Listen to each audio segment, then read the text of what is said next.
Hey everybody, how's it going? Welcome to SMG Viewers Comments episode 164. Hope you're going to have an amazing weekend. Let's get right to it.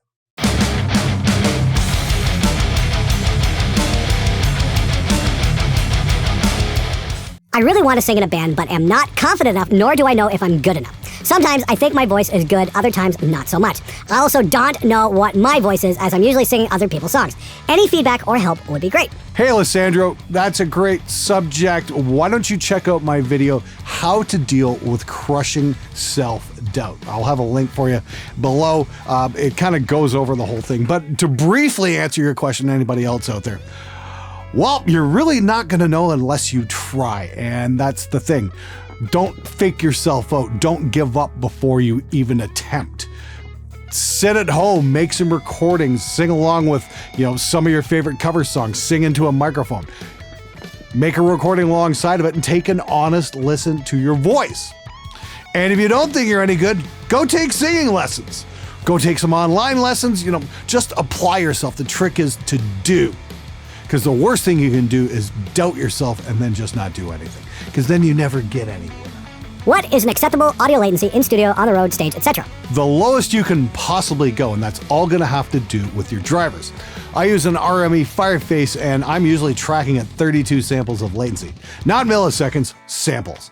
It is rock fucking solid. It just works absolutely amazing. If you're on a PC and you want great audio gear, yeah, the RME stuff is just unbeatable. That being said, I've gotten good results with some of the Focusrite and the Audience stuff as well. Haven't tried any of the PreSonus stuff yet. 64 samples of latency should be absolutely fine for tracking with amp sims, but if you can get it down to 32, great. 128, you might start to notice a little bit from, your playing to what's coming out of the speakers, and anything more is going to be a total pain in the ass.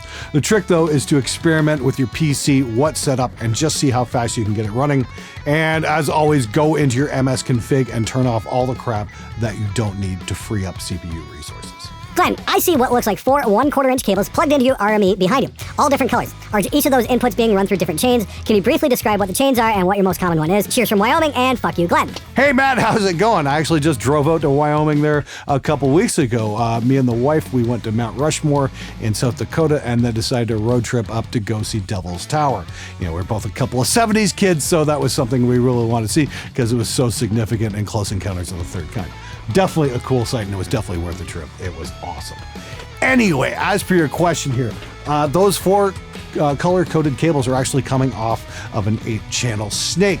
That is my A-Bank, which comes in from my drum room. It's plugged into 4 mics out there, and those are going into 4 mic preamps on the front of the RME. Yeah, there's no real special chains going on there. I just use that for drums or whatever, and auxiliary channels and that sort of thing. However, you asked what my most common chain would be, and that would be what I'm using right now, my Great River MP to Envy and the Empirical Lapse Distressor. Those 2 things right there. They're also accessible on my awesome Redco Audio patch bay. And if you don't know what the hell that is, please watch my video explaining what patch bays are and how they all work. It's definitely an education. And, I didn't have a patch bay for the longest time, and now that I have one, I'm like, how in the hell did I ever manage without one? Please, for the love of Crom, make If You Want People to Respect Your Opinion, Get a Better Opinion a shirt, and I'll take 3. Ask and you shall receive. If you want people to respect your opinion, get a better opinion. I'm going to make it available for this week and this week only. So if you want it, grab it now because it's going to be gone. Hey Glenn, what is your opinion on noise gate pedals? And what are some of the best choices for noise gates you know of? Best wishes from SLC. Well, considering I'm a studio guy and not a live guy, I honestly don't use noise gates. Not in the studio anyway.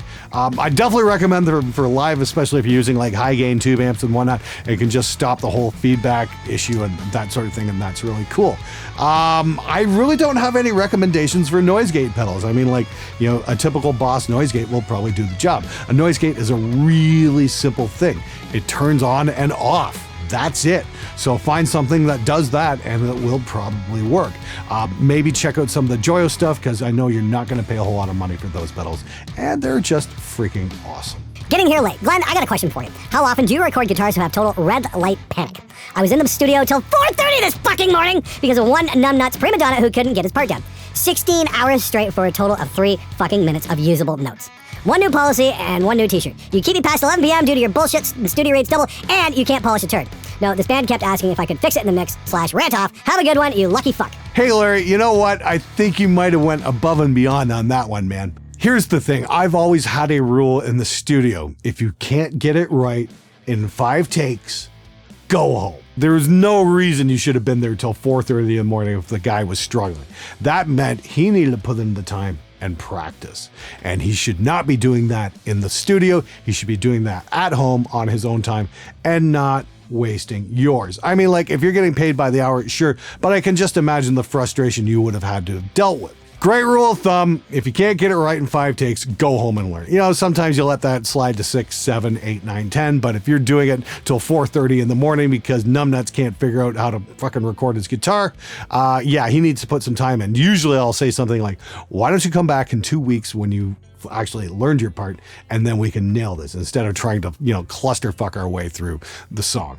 That would be my suggestion anyway. Good luck, man. Hey Glenn, thanks for checking out my song on Merciless Mix Reviews last week. Your comment that my mix sounded a little thin reflects what I thought. Just got new monitors and I've been misjudging the amount of low, mids, and bass that I've been dealing with because the last monitors were way too bass heavy. Having a trained ear confirm my suspicion will help going forward.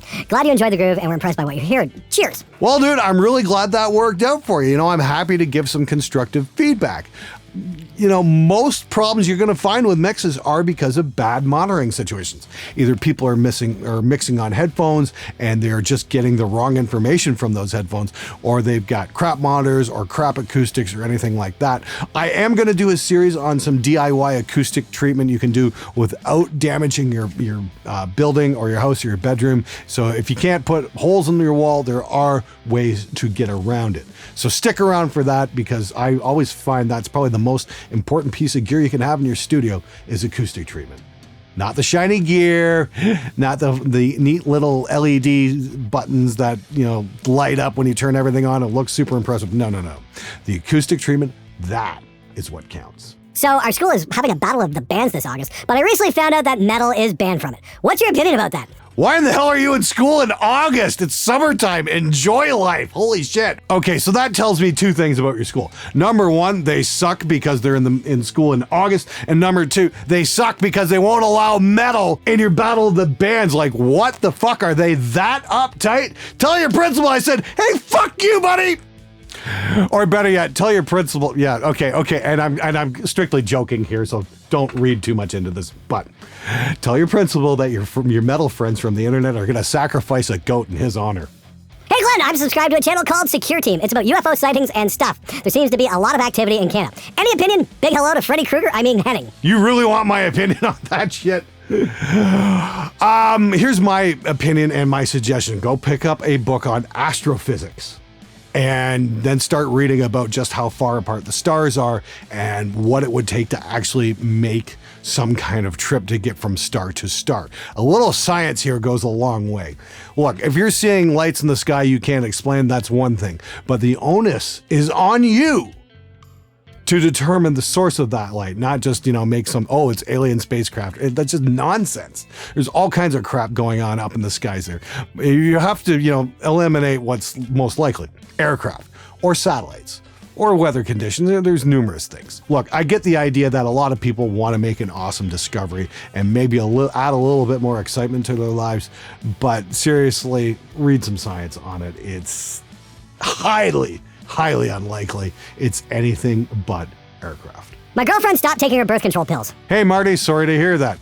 Go get a new girlfriend. Seriously. How the fuck is this not age restricted? Because I'm not naked in this video. Nobody needs to see that. Hey Glenn, is there a reliable place or website you can go to sell unwanted gear? I try selling on my local music stores, but would usually sell them back for less than $20 majority of the time. Any advice? Yeah, reverb.com. Oh man, this is going to sound like a freaking Reverb commercial. But honestly, I've had a lot of luck selling my stuff on Reverb. Smaller items. I sold my Warlock on Reverb. I was trying to get rid of that locally forever, and I threw it up on Reverb, and it's sold. I got rid of a Mackie Big Knob, and I got rid of my original Army Fireface 800 as well. That went pretty easy. That's a great thing about Reverb. It's full of musicians looking for cool stuff, so try that. You know, It was really easy to work with, and I've never had a single problem selling on there. Highly recommended. And no, they didn't pay me to say that either. It's just somewhere I go to get shit done. Greetings, Faye, Scotland, Glenn. Tell me, just how important is a compressor? Hey Lee, great question. Obviously, you're a beginner. A compressor is going to be super important in your toolbox. It is right up there with equalization for, how to treat a sound. Learning how to use a compressor can take a little bit of practice. Learning how to use it well takes even longer. And then learning how to determine the different types of compression just by hearing them, that takes a long time to learn. But it's definitely a skill worth having. Good luck, dude. And while you're at it, check out my how to use a compressor video. It kind of lays everything out and makes things super simple for you to understand. I feel this super hard. I went into a Guitar Center near my house the other day, and when I tried to buy a mic clip, the guy in the audio department literally spent 3 minutes telling me how shitty the $5 mic clip I was trying to buy was, and a moron I was for buying it without even attempting to ring it up for me. Needless to say, first time I've ever sworn at a retail employee. Oh yeah, the Death of Retail video that I did there a few weeks back. Got a lot of feedback. A lot of people are experiencing the same thing. And yes, I guess apparently a lot of employees are told they have to do all the upsells and whatnot. Okay, fine. But if the guy is sitting there giving you attitude about your purchase, yeah, fuck him. It's like, you're there to make a fucking purchase. He should be happy to have a fucking job. He should be happy to sell something to you. So if you swore at him, good for you. Hopefully he fucking learned something. But I'm guessing no, he didn't. Now, I'm not saying let's all go rip on Guitar Center employees. Please don't. I've really never had a problem ever with anybody at Guitar Center. Most of the people who work there have been incredibly cool and incredibly helpful and generally leave me the fuck alone. So that's awesome. So general rule of thumb at Guitar Center, just be cool. Chances are they'll be cool back to you. But if they do give you a lip, let them know what's up, because that's not cool. Well, I agree with most of what you said. I still think there are some industries where physical stores will always be better. Guitar stores are the main one. You will always need to go to a store to test the guitar before you buy it, which is a luxury not provided from buying online. I will agree with you up to a point with that as well. I do like the idea of going to a guitar store and trying stuff out. My Death of Retail video is mostly about, big box electronics retailers and that kind of thing, where it's just absolutely infuriating when you want to get something that's easily purchasable on somewhere like Amazon or another electronics retailer who can have it to you in a day or two, and having to run a gauntlet of upsells and annoying salespeople and all that shit. I really like guitar stores. I like going in. I've been going to the same Long & McQuaid's in Windsor, Ontario for over 30 years. I first started going in there when I was 15. I just turned 48. So yeah, I've been going there, the 33 years. That's nuts.